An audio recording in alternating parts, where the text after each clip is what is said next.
The last thing that we can add inside illustrations section of the Insert tab is screenshots, which is basically about clipping a part of our screen, and it will provide us with the image that we've clipped inside our project in case that we need it.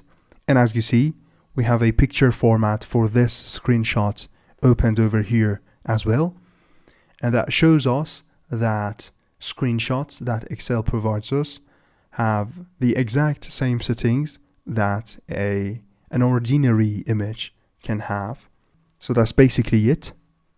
The video you just watched is a part of the Takeoff College, the smartest alternative currently available for the traditional education.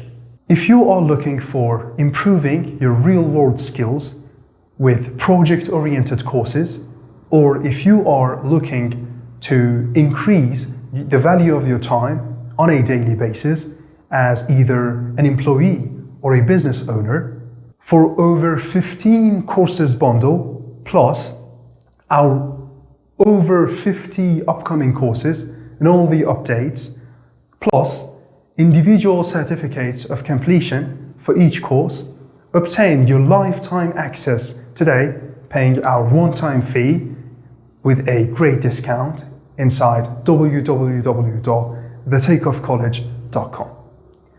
Learn more in order to earn more. It's always been like that. See you inside the program.